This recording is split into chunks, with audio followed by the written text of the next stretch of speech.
Bakit nga ba dumarami ang nagdududa sa current administration? Hindi naman ito dahil sa chismis lang, hindi rin ito dahil sa simpleng paninira. Ang totoo, dumarami ang nagdududa kasi may mga bagay na mismong nakikita ng tao. At kapag ang nakikita ng tao ay hindi tugma sa mga pangako, doon talaga magsisimula babasag ang tiwala. Kaya ito ang mahirap sagutin. Kung walang baha, kung walang mga bahay na lumubog, kung walang mga pamilyang nawala ng gamit at kabuhayan, malalaman ba natin na may problema pala sa flood control funds? Kung walang trahedya, may magtatanong kaya? Dito nagsimulang umasa ang maraming Pilipino. Noong July 28, 2025 sa kanyang SONA, diretsong pinatamaan ni Pangulong Ferdinand Marcos Jr. ang mga opisyal at kontraktor na sangkot umano sa korupsyon sa flood control project. Sinabi niya, "Mahiya naman kayo sa inyong kapwa Pilipino. Mahiya naman kayo sa mga kabahayan nating naanod o nalubog sa mga pagbaha.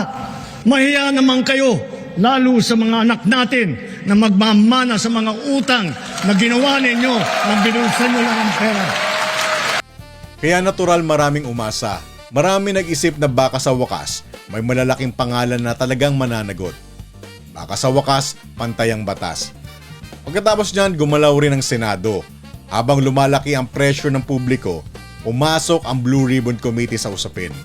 Noong una, si Senador Rodante Marcoleta ang naging chair ng Blue Ribbon sa simula ng flood control inquiry. Pero noong September 2025, pinalitan siya at si Senate President Pro Tempore Panfilo Ping Lacson at naging bagong chair ng committee. At dito, lalong lumalim ang usapan.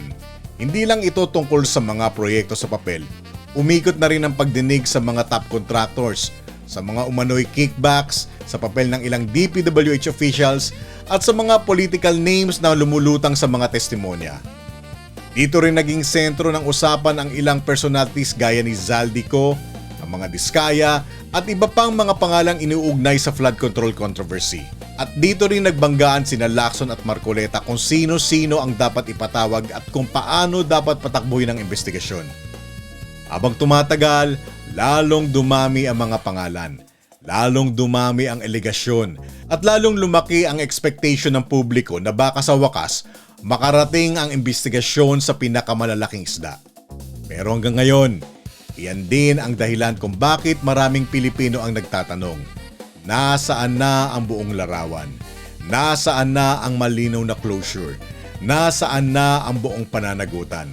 Tapos, dahil lalo pang lumalaki ang pressure, gumawa pa ng hiwalay na komisyon. Nilikha ni Pangulong Ferdinand Marcos Jr. ang Independent Commission for Infrastructure o ICI sa pamamagitan ng Executive Order No. 94 na nilagdaan noong September 11, 2025.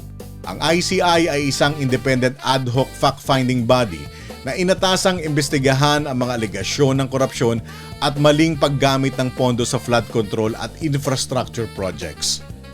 Sa unang tingin, mukhang seryosong hakbang yon. Pero habang tumatagal, lalo ring gumulo ang kwento. Sa tatlong miyembro nito, dalawa ang nag-resign noong December 2025. Unang nagbitiw si dating DPWH Secretary Rogelio Singson at sumunod si Commissioner Rosana Fajardo. Dahil doon, si retired Justice Andres Reyes Jr. na lang ang natirang miyembro ng komisyon. Pagdating ng 2026, kinumpirma na hanggang March 31 na lang ang operasyon ng ICI at saka ito mag-wind down. May mga files itong itinurn over, may mga referrals itong naisumite, pero dito pumapasok ang duda ng tao. Kung gumastos ang gobyerno para bumuo ng komisyon, kung nag-imbestiga ito, kung may referrals na pala, bakit sa mata ng ordinaryong Pilipino, parang bitin pa rin ang nakikitang malinaw na resulta? At hindi lang flood control ang nagpapadagdag ng duda. Pumasok din dito yung issue ng PhilHealth funds. Noong December 3, 2025, nagdesisyon ng Supreme Court na ibalik ang 60 billion na nauna nang inailipat mula PhilHealth papunta sa National Treasury. Permanenteng hinarang din ng Korte Suprema ang transfer ng natitirang 29.9 billion. Ayon sa desisyon, ang pondong ito ay dapat ibalik sa pamamagitan ng 2026 national budget.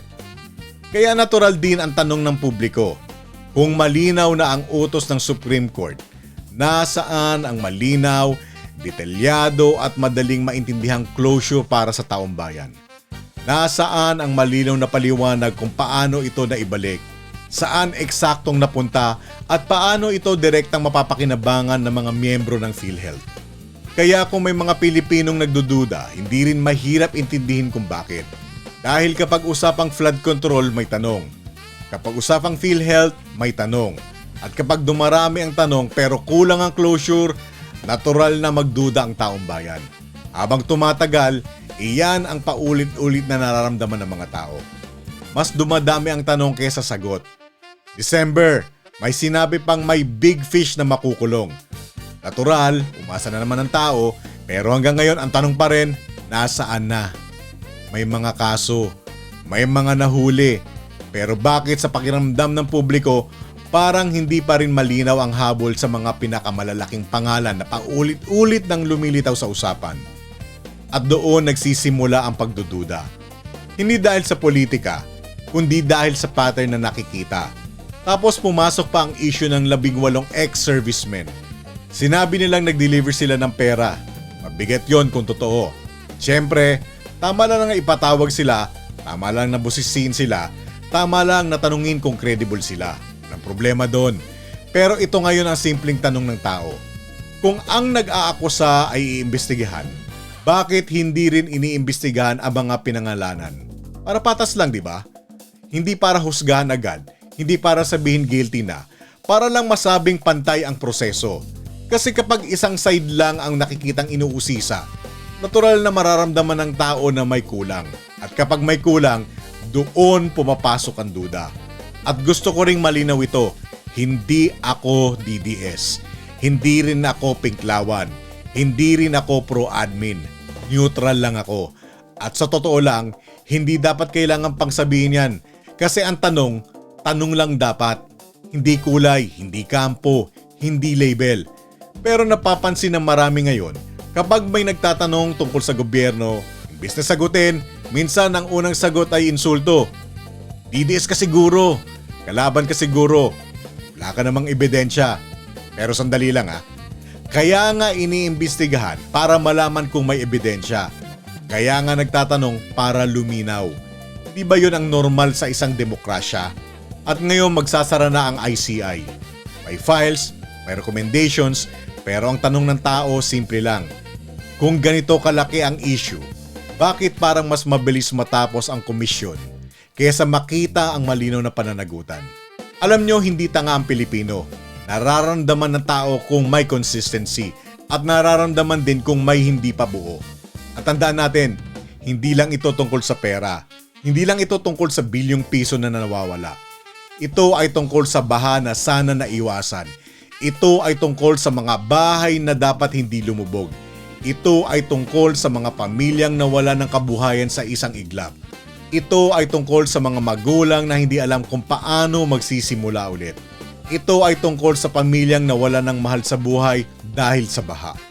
At ang pinakamasakit na tanong, kung maaayos lang sana ang sistema, may mga buhay kayang hindi nawala. Flood control pa lang ito ha, kaya hindi ito dapat kalimutan. Hindi ito dapat palampasin. Hindi ito dapat maging usapan ngayon, tapos tahimik bukas. Kung tingin ninyo mahalagang pag-usapan ng ganitong mga issue, kung gusto niyo mas maraming Pilipino ang nakakakita ng ganitong reality check, please like this video, share it, and follow Shift Network. Follow Shift Network para mas marami pa tayong ganitong content. I-share ninyo to para mas maraming Pilipino ang makakita. Tulungan nyo kami itulak ang algorithm para mas maraming mamulat at mas maraming handang magtanong. Sa dami ng mga pangakong binitawan, sa dami ng mga hearing na ginawa, sa dami ng mga pangalan na lumutang, sa dami ng mga tanong na hanggang ngayon ay bitin pa rin ang sagot, may karapatan bang magduda ang taong bayan? Kayo ang sumagot. Shift Network, reality check para sa mga ayaw maging bulag.